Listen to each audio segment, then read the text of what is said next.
Écoutez, c'est un plaisir de répondre favorablement à cette demande qui m'a été faite. En même temps, c'est, comme je dis, c'est un défi nouveau pour moi. Je me prête au jeu. Tout de suite, d'emblée, il faut le dire, ce sont des biblistes là, qui tiennent ce séminaire, ces séminaires-là. Moi, je ne suis pas bibliste, hein, je suis plutôt théologien pratique. Mais je ne déteste pas du tout puiser, plonger, creuser dans la parole. Et c'est pour ça, je pense que cette sensibilité-là me permet peut-être d'avoir produit cet article qui semblait pas trop détonner avec le fait que c'était dans Parabole, et puis de continuer, de me laisser moi-même habiter par la parole au quotidien. Alors, cet article-là et le thème surtout que j'ai travaillé m'apparaît pour moi vital aujourd'hui. Juste avant, je vous présenterai peut-être le contenu que je vous propose, un plan là, pour cet après-midi. Donc, après une mise en situation, voici les thèmes que je vais aborder. Rien de moins que l'incarnation, la transcendance, la nativité, l'humanité du Christ, pour plonger réellement dans le caractère, l'affirmation de Jésus qui dit « J'étais étranger » à travers un Dieu qui s'approche. Les étrangers aujourd'hui, qu'est-ce qu'on en fait? Faire un avec le nous, le corps du Christ, et puis les appels qui sont lancés aux disciples du Christ pour terminer. C'était indiqué sur l'invitation, donc il faut bien que je lance quelques appels. Alors voilà, donc le PowerPoint, il sert surtout de support visuel. Si jamais vous le voulez, vous pourrez, mais ce sont surtout des images que je vais présenter. J'ai un texte préparé, bien sûr, qui pourrait éventuellement être disponible s'il y a des intéressés parmi vous. J'espère que ça va, comme ça. Alors, commençons donc par une mise en situation. Sur le site du Haut Commissariat aux réfugiés, on trouve des chiffres qui sont assez particulièrement étonnants. On parle de plus de 20 000 morts en Méditerranée depuis l'an 2000, 20 000 morts, plus de 40 000 depuis 1990.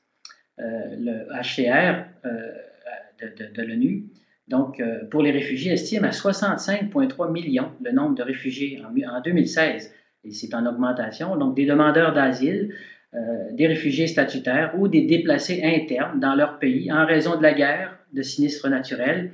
Donc 5 millions de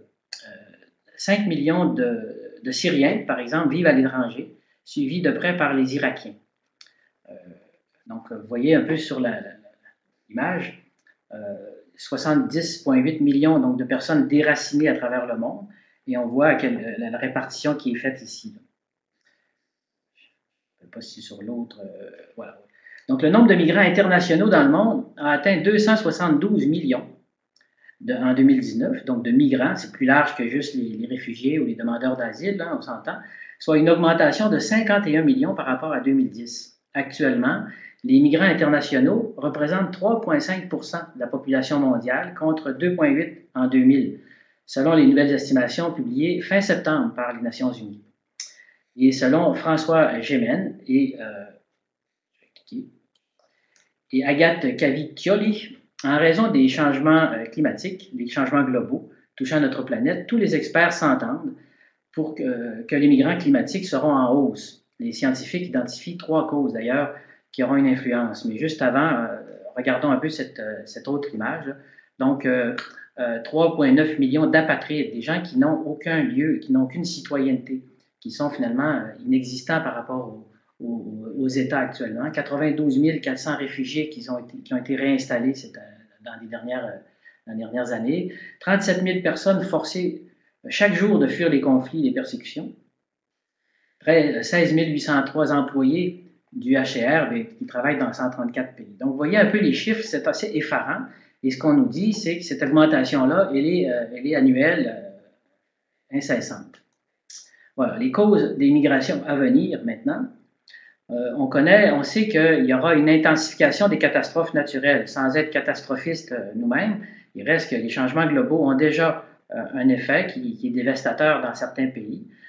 Donc, ça résulte de la rencontre entre une activité climatique exceptionnelle et la vulnérabilité de la population concernée.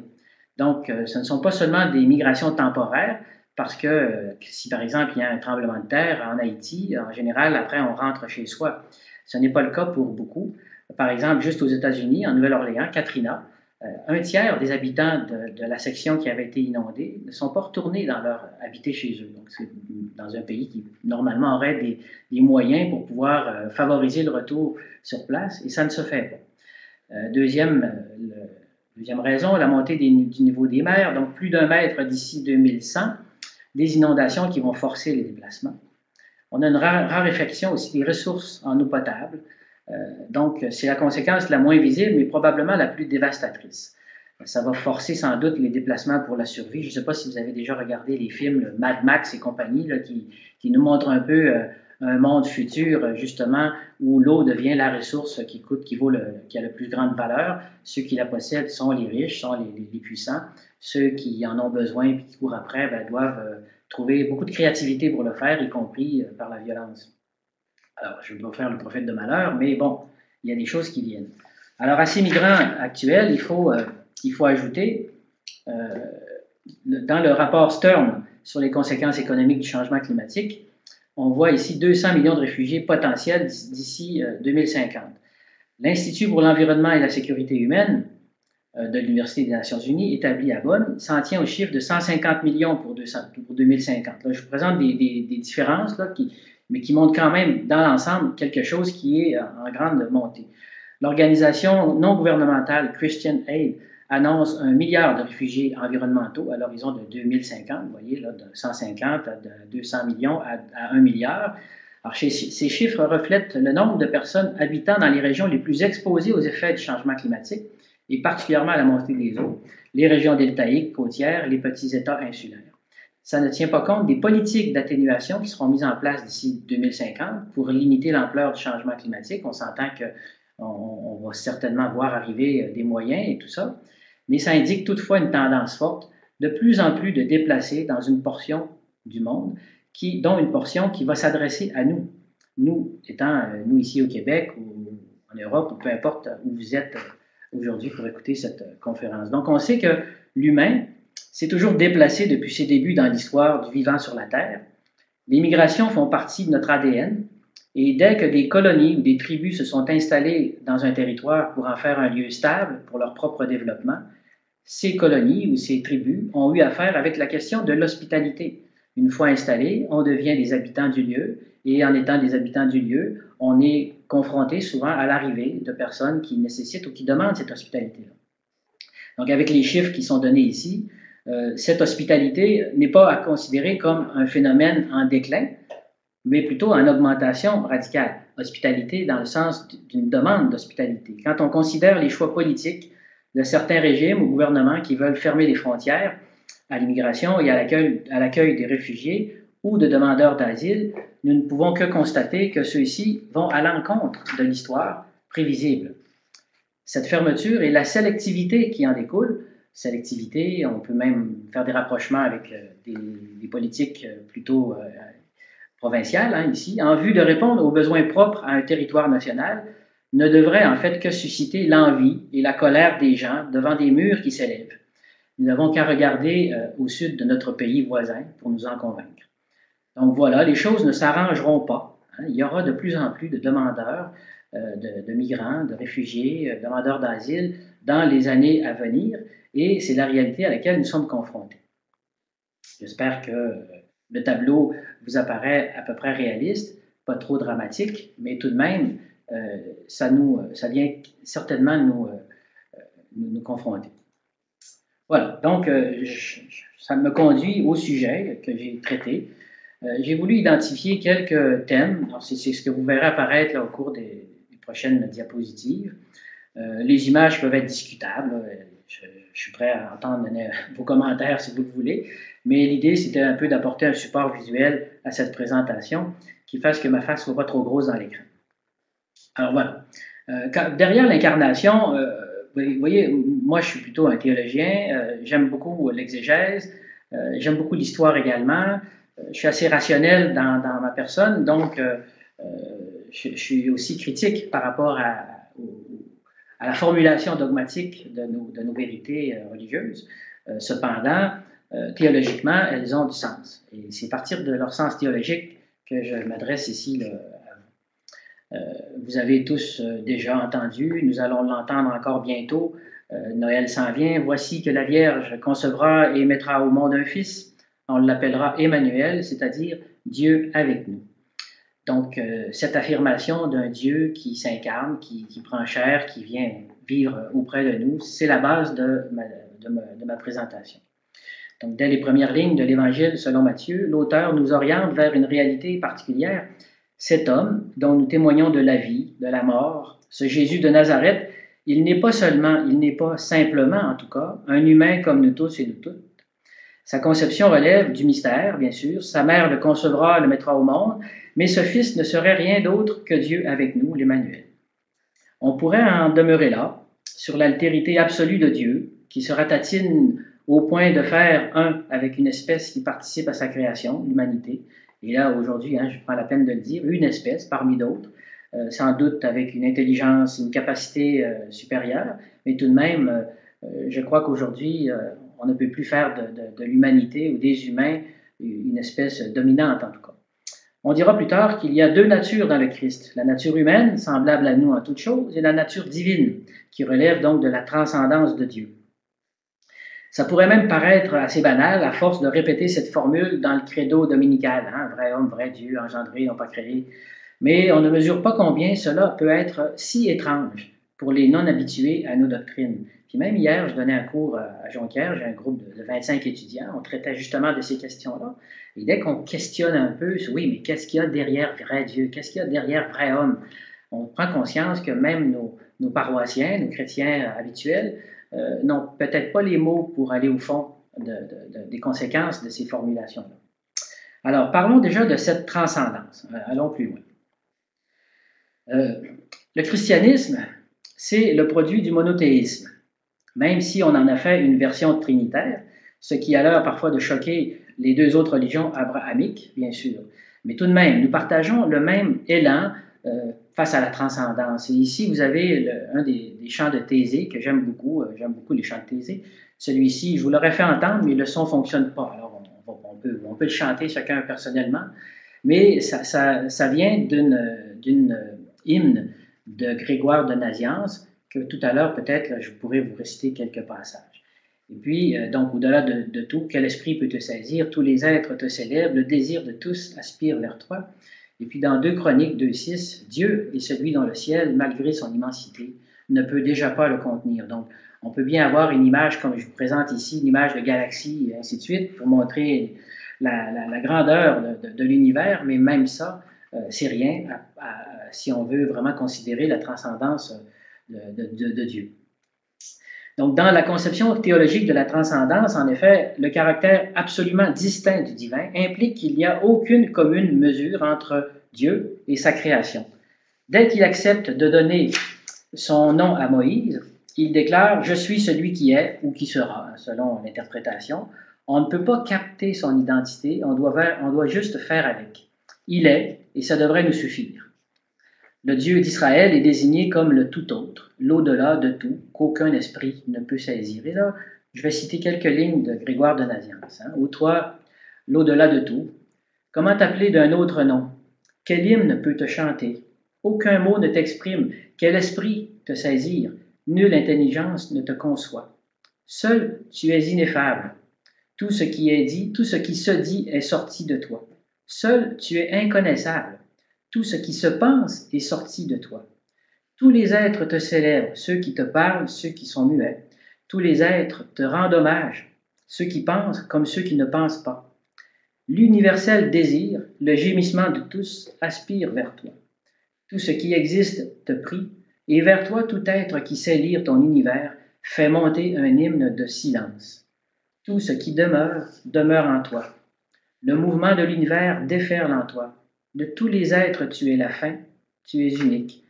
Tu es chacun et tu n'es aucun. Tu n'es pas un être seul, tu n'es pas l'ensemble.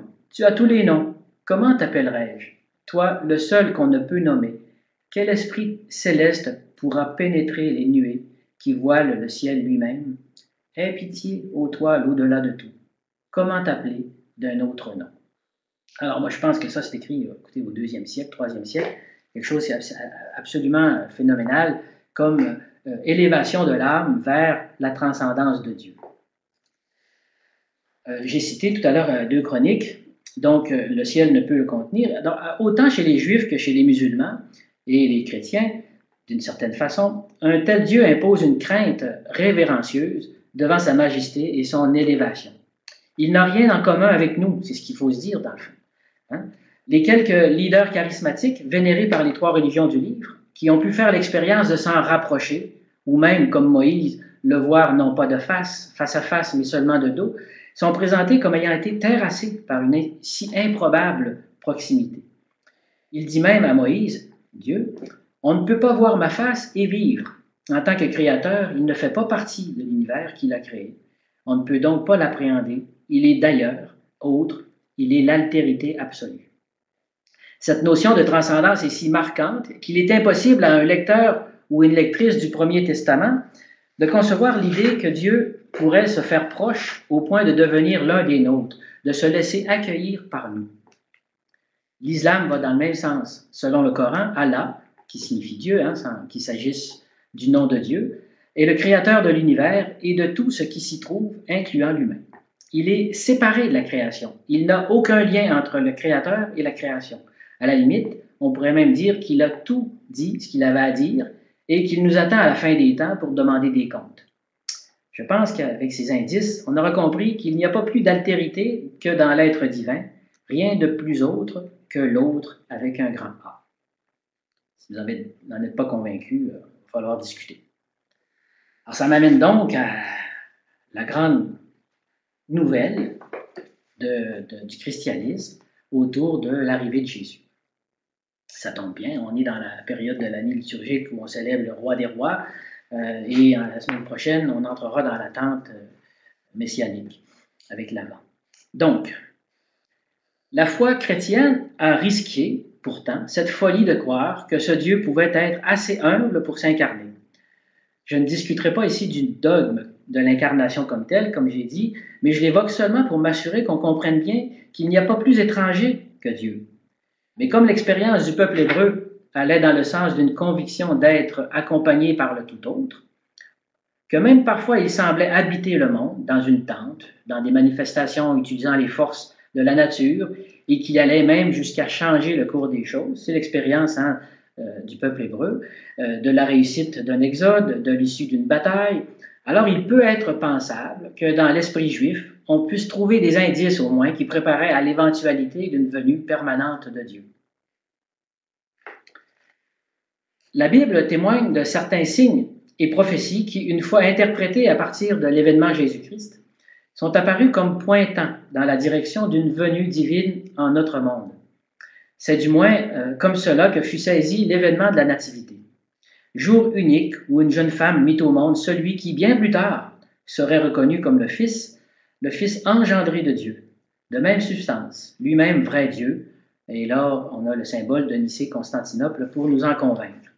Alors, l'image que vous voyez ici, c'est une image qui me plaît beaucoup, moi, parce que bon, la naissance dans une grotte, la grotte qui peut aussi rappeler déjà un peu par avance le sépulcre, avec l'enfant qui est en turbané, enroulé là, dans quelque chose qui pourrait aussi ressembler à un linceul. Donc, on a déjà, d'une certaine façon, juste dans l'image, le parcours, le mystère de la nativité, mais également de la mort, puis éventuellement de la résurrection. Voilà. L'apôtre Paul dira de lui qu'il possédait de lui, le Seigneur, qu'il possédait depuis toujours la condition divine, mais n'a pas voulu demeurer de force l'égale de Dieu. De force, difficile à comprendre. Comment aurait-il pu? Peut-être comme un fils entêté, je ne sais pas. Au contraire, il a lui-même renoncé à tout ce qu'il avait et il a pris la condition de serviteur. Il est devenu homme parmi les hommes. Il a été reconnu comme homme pleinement, donc en Philippiens 2, versets 6 et 7. Pour la foi chrétienne, donc, c'est bien l'altérité divine qui s'incarne dans l'humanité d'un seul. Cela a pris quelques siècles pour en déplier le sens, et il en faudra sans doute encore, surtout à l'heure actuelle où la science et le matérialisme voient comme une absurdité toute communication entre un ailleurs, hors de l'univers, dont on ne sait rien et dont on ne peut rien savoir, et le monde fini dans lequel nous nous trouvons. Infime goutte d'eau perdue dans tous les océans. Donc, cette terre, cette petite boule bleue quelque part perdue dans un océan, comment croire encore rationnellement qu'il puisse y avoir un Dieu qui s'intéresse à nous. Pourtant, la foi chrétienne en fait l'affirmation. Elle ne renonce pas à cette vérité. Nous allons même célébrer donc la fête du Christ roi, nous l'avons célébrée en fin de semaine, c'est dire à quel point nous le voyons au-dessus de tout. Il est Dieu, donc le Fils, voilà pour sa divinité, altérité absolue, étrangeté ultime, étranger parmi nous. C'est ce qui restera le plus d'ailleurs, sa hauteur et sa transcendance partagée, ce qui est une impossibilité en soi avec le Père, bien plus que sa proximité avec nous. On aura besoin de sa mère durant plusieurs siècles pour nous rapprocher de ce Dieu si lointain. C'est pas pour rien qu'en le montrant de manière récurrente et pendant des siècles comme vrai Dieu, à la hauteur égale de Dieu, on a peut-être eu besoin du visage humain de Marie pour nous rapprocher de la divinité.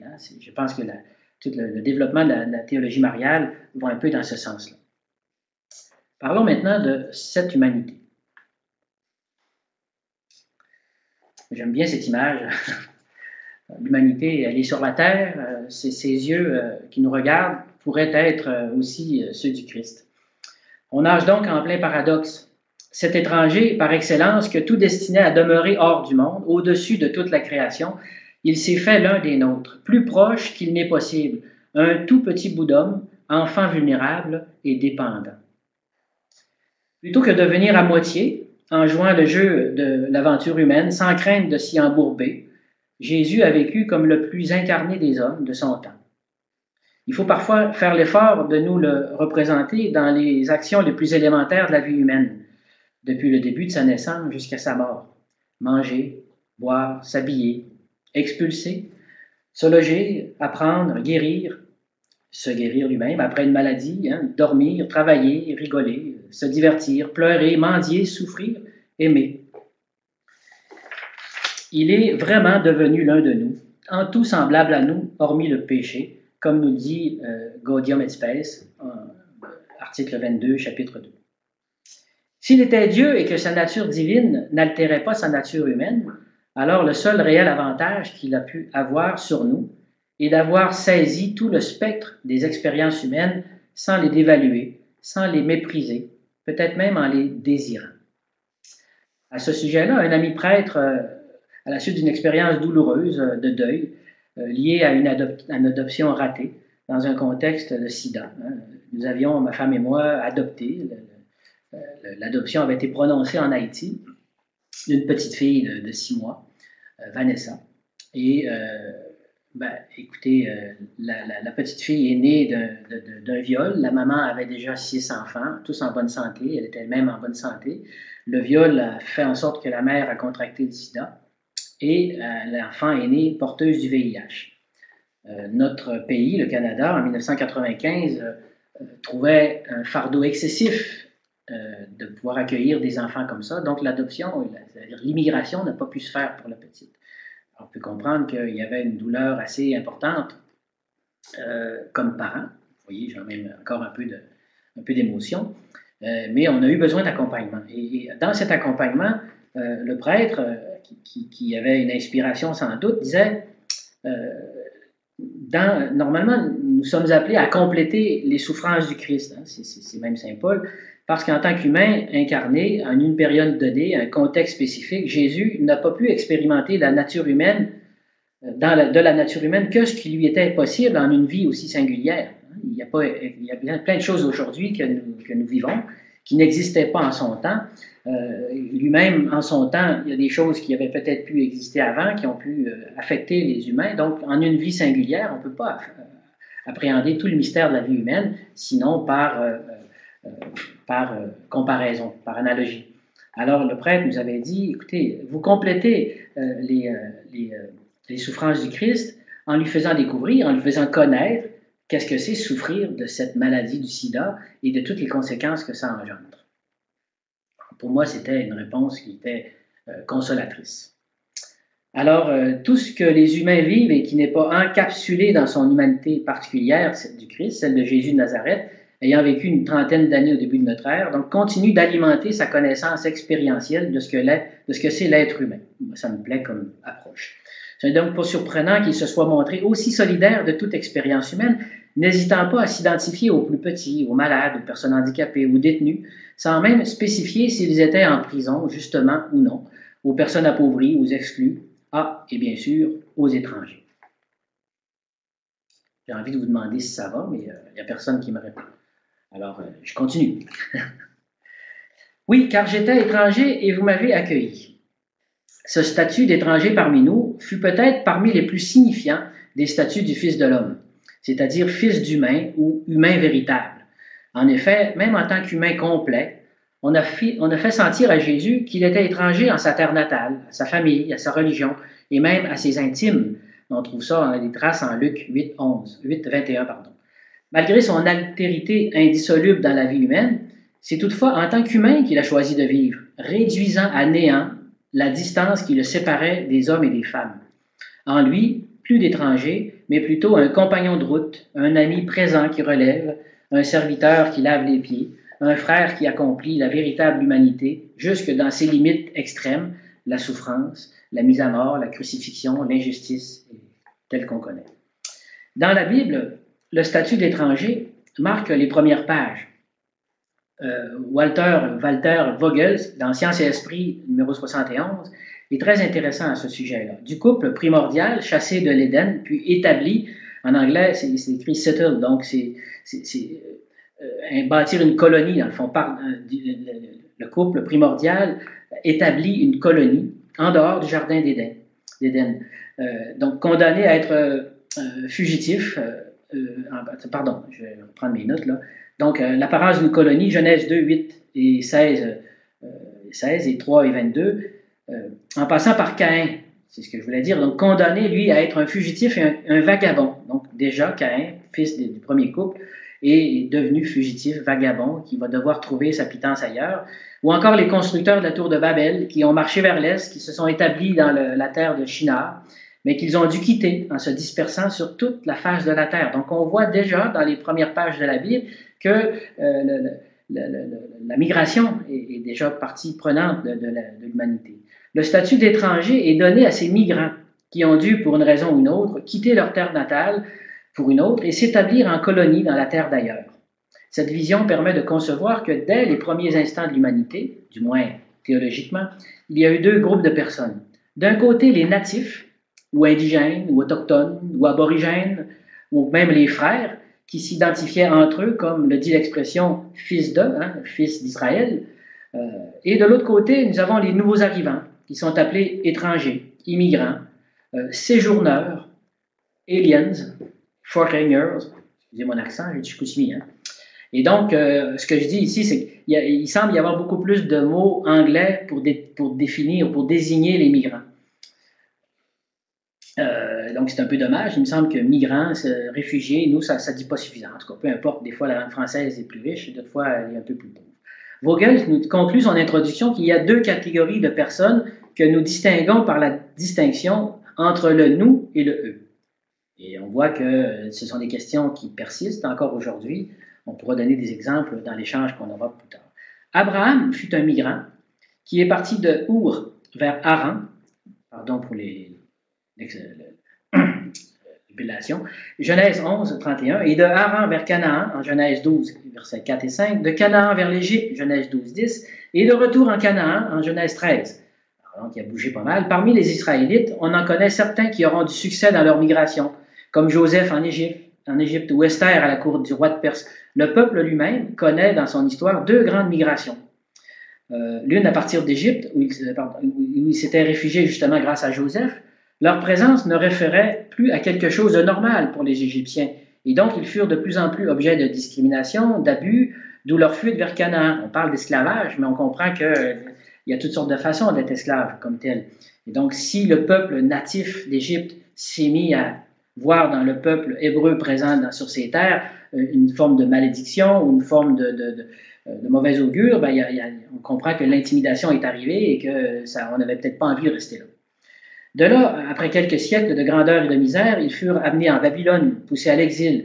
Vogels dit qu'Israël, après s'être établi en terre promise pour plusieurs siècles, a gardé une sensibilité concrète pour les étrangers, même si on trouve aussi des passages plus difficiles, notamment avec l'interdiction des mariages mixtes au temps d'Ezra et de Néhémie, après l'exil.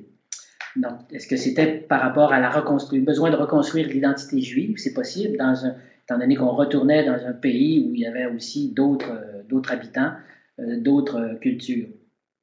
Vogel conclut son article en montrant qu'il existe bien une distinction entre Israélites et étrangers ou immigrants en terre d'Israël. Il montre aussi qu'il y a des droits et des obligations chez les deux côtés. Il insiste sur le fait que le peuple natif doit faire une place jusqu'à aimer l'étranger. C'est citant Deutéronome 10, verset 19, une expression qui a d'ailleurs servi à un colloque au Collège dominicain d'Ottawa en novembre 2018. Rappelons en passant que nous lisons désormais le récit de Sodome et Gomorrhe, non plus comme ayant rapport à la sodomie et donc à l'homosexualité masculine, mais comme la transgression d'une prescription qui traverse tout le Moyen-Orient autour de l'accueil obligé des étrangers. Lot doit protéger ces deux étrangers par tous les moyens, y compris même celui d'offrir ses 2 filles en pâture plutôt que de répondre aux insistances des habitants de la ville. Bon, on peut dire que ça s'est bien terminé. Lot n'a pas eu besoin de donner ses filles, heureusement, mais on peut discuter aujourd'hui d'un tel moyen de négociation. Je ne veux pas de rire, peu importe. Dans les Actes des Apôtres, nous suivons le cheminement de la première communauté. Celle-ci s'est d'abord constituée de Juifs et de Juives, mais très rapidement, surtout avec Paul, elle a dû comprendre que la foi ne se limiterait pas à la judaïté. Une chose est d'accueillir dans la grande famille des communautés de culture grecque ou païenne, une autre est de permettre l'accueil au sein de cette première communauté d'étrangers plus ou moins recommandables. Prenons le cas de Corneille, par exemple. Je ne sais pas si quelques-uns d'entre vous avaient pu visionner la série AD sur Netflix, qui relate assez fidèlement, peut-être trop même, les Actes des Apôtres. L'image que l'on donne du centurion est assez troublante. Hein? C'est un soldat, il massacre, il tue, c'est un vilain. Hein? Et puis on peut comprendre la difficulté pour Pierre et sa gang d'accueillir Corneille, ou plutôt d'aller chez Corneille, de se présenter chez lui, sans penser que ça présentait un risque pour eux. Alors, mais c'est le Seigneur qui commande, c'est le Seigneur qui donne à Pierre une vision, qui lui enjoint d'aller chez Corneille, et afin de l'introduire dans la communauté. Dès lors, donc, on est amené à saisir que le Christ veut une Église qui s'ouvre à toutes les nations, donc issue de toutes les cultures. L'étranger ne sera jamais qu'un étranger.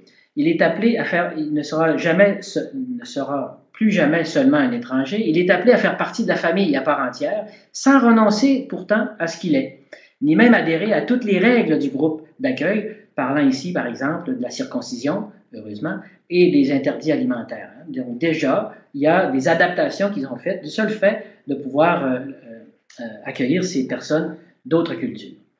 Martin Belle-Rose, dans une contribution au colloque Aimer l'étranger dont j'ai parlé, conclut celle-ci en présentant le devoir d'hospitalité comme un don de l'esprit. Il montre que l'expansion du christianisme au 1er siècle est moins le fait de l'élan missionnaire, c'est intéressant ça, que de l'accueil par des chrétiens de membres des communautés chrétiennes persécutées, là où ils pouvaient vivre de manière plus libre. Ceux-ci étaient hébergés comme des réfugiés au départ, et puis finalement ils s'installaient de manière permanente et se mettaient eux aussi à pratiquer l'hospitalité d'autres réfugiés qui viendraient se joindre à eux.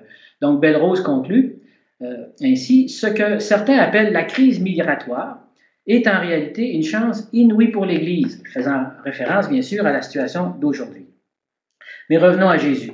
C'est donc avec un caractère d'étrangeté qu'il se présente à ses disciples et aux foules. Pour les gens de Jérusalem, il est de Galilée. On dirait aujourd'hui qu'il vient d'une région par rapport à la métropole et donc qu'il n'a rien de bon à leur enseigner, qu'il ne saurait pas trop, qu'il ne saurait pas déjà ou qu'il n'aurait pas pour eux une certaine importance. Remarquez que c'est un gars de Chicoutimi qui est en train de vous parler. Mais plus fondamentalement, en incarnant le divin dans l'humain, Jésus se présente donc pour sa part divine comme un étranger au sein de l'humanité, tout en conservant l'ensemble des caractéristiques de sa pleine humanité. J'espère que j'ai pu résumer à peu près vrai Dieu, vrai homme dans tout ça. J'achève, ne vous inquiétez pas. Nous sommes invités à voir dans cette assimilation à notre humanité un geste d'une grande miséricorde de la part de Dieu ou de ce Dieu tout autre. Une telle marque d'attention envers l'humanité ne peut que nous rendre sensibles au visage des autres qui sont nos sœurs, nos frères. C'est particulièrement le cas des demandeurs d'asile, des réfugiés, des apatrides, des immigrés, car Jésus s'identifie lui-même à ces derniers lorsqu'il met en scène le jugement dernier en Matthieu 25, 31, 40, que vous connaissez bien. En effet, la marque d'appartenance au groupe des bénis de son Père n'est pas associée à ceux qui se seraient bien comportés, qui auraient souvent prié, qui auraient été assidus aux offices religieux. Ceux qui sont repoussés ne s'attendent visiblement pas à un tel jugement sur le bilan de leur vie, sachant pourtant qu'il ne suffit pas de dire « Seigneur, Seigneur » pour entrer dans le royaume des cieux. Matthieu 7, 21, mais de l'accueillir, lui, comme personne. Vraiment, c'est le Fils de Dieu lui-même qui se cache sous les traits de tous les étrangers de ce monde, comme une nouvelle incorporation du Christ, notamment dans la personne de l'étranger. Hein? Voir accueillir l'étranger, c'est accueillir le Christ lui-même. Il y a une grande tradition monastique chez les bénédictins qui va dans cet esprit-là. On peut se présenter encore aujourd'hui devant n'importe quel monastère du monde, et dès le moment où on est présenté, on est accueilli comme le Christ lui-même. Donc, ça fait partie de cette tradition, de cette compréhension qu'on a. L'étranger, je pense que j'aime bien cette image, c'est un film, L'étranger en moi. L'image, l'enfant, je trouve qu'il y a beaucoup à dire sur cette image. Alors, l'étranger fascine. Au début, on aime aller à sa rencontre, ou l'observer de loin. Nous, au Saguenay, on a cette réputation d'être très hospitalier. On a aussi la réputation d'aimer quand l'étranger a quitté, surtout les Français. J'aimerais donc voir votre bouille. J'espère qu'il y en a quelques-uns, mais en même temps, on les aime bien. De plus en plus, ils s'installent malgré notre désir de les voir partir. Donc, l'étranger fascine, on aime aller à sa rencontre, on aime bien lui parler de nous, pointer des lieux d'attrait, montrer un certain savoir. On aime aussi le faire parler, lui demander de décrire son lieu d'origine. La plupart d'entre nous, ici, dans une région comme la nôtre, face à quelqu'un qui a l'air étranger seulement, des fois, sans même l'écouter, on va lui demander « Tu viens d'où ?» Peut-être que des fois, c'est la 3e génération, une famille haïtienne, mais on ne prend même pas la peine de le vérifier. Pour d'autres qui ne s'approchent jamais d'étrangers, l'idée qu'ils s'en font est généralement toute fixée. Voici un autre qui ne sera pas comme nous, qui n'a rien à faire ici. Donc, nous voici de retour avec la fameuse dichotomie dont parlait Vogel entre le « eux » et le « nous ». La situation des étrangers aujourd'hui. Au Québec, l'étranger qui arrive passe également par ce filtre que les habitants lui imposent naturellement. On l'aime bien tant que sa différence ne choque pas ou pas trop, car on veut bien s'estimer inclusif malgré tout. Mais si tant qu'il commence à demander toutes sortes de services, d'accommodements, ou pire, s'il ne laisse pas ses enfants jouer avec les nôtres, qu'il ne porte pas les habits communs, ou qu'il ne comprend pas nos traditions, il devient de plus en plus l'étrange.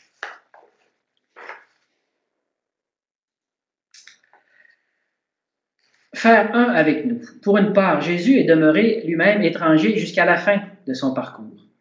Il n'a jamais pu être saisi complètement. Son identité véritable a toujours échappé à ses congénères et même à ses disciples. Son fameux « Qui dites-vous que je suis » ne cesse de tourmenter les chrétiens et les chrétiennes de toutes les époques. Or, ce n'est pas à défaut d'avoir travaillé à se faire connaître, à tisser des liens, à se mettre humblement au service, au contraire même.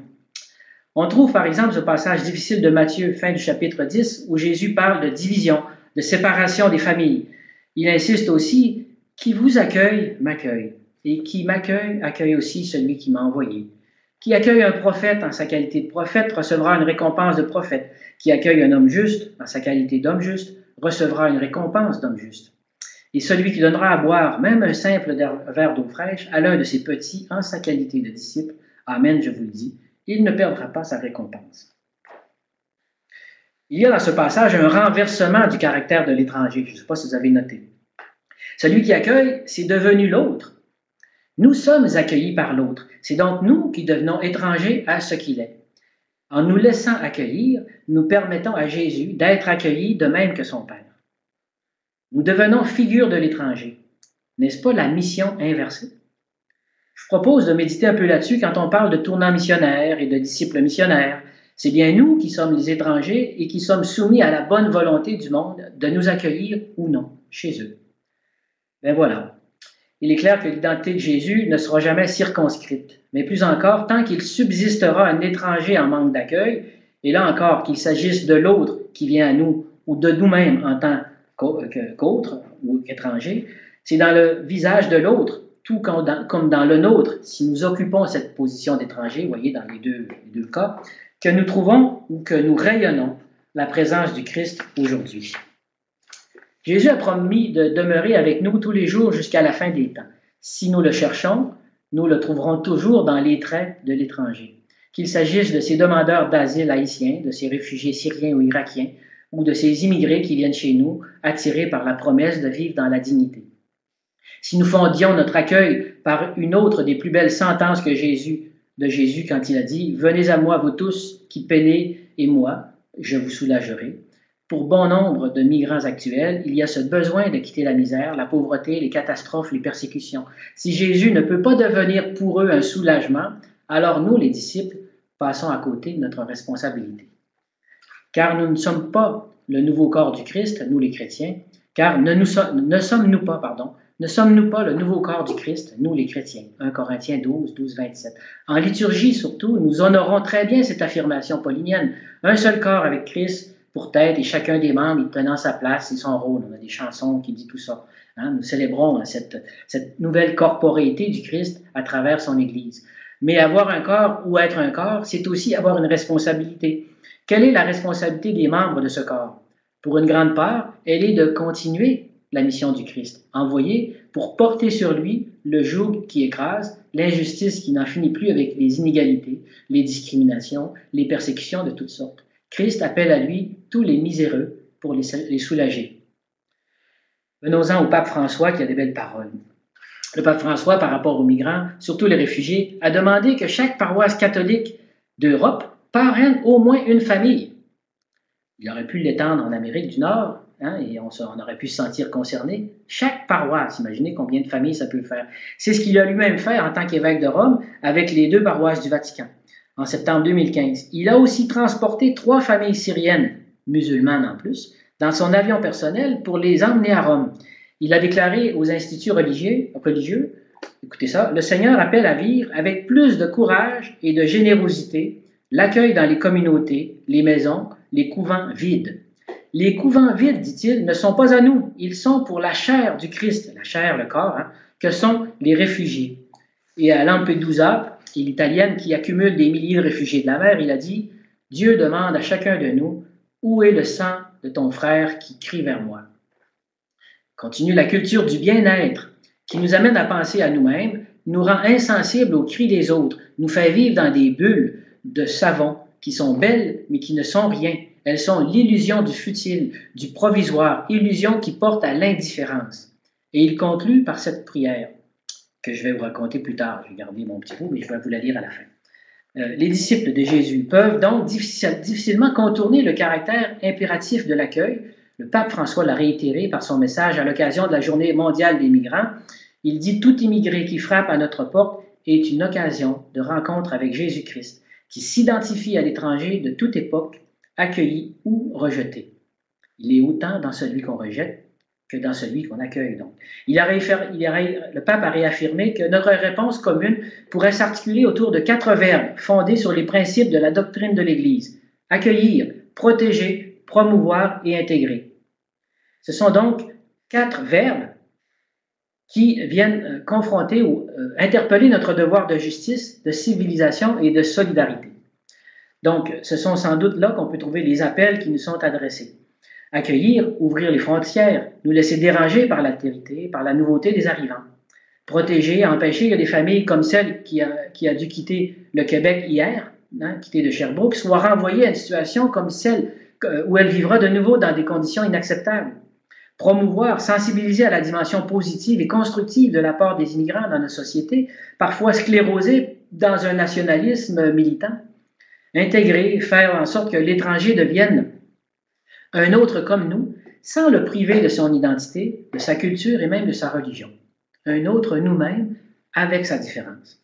Et pour conclure, j'affirmerai qu'il revient surtout à ceux et celles qui accueillent de veiller à intégrer au nous commun tous ces étrangers.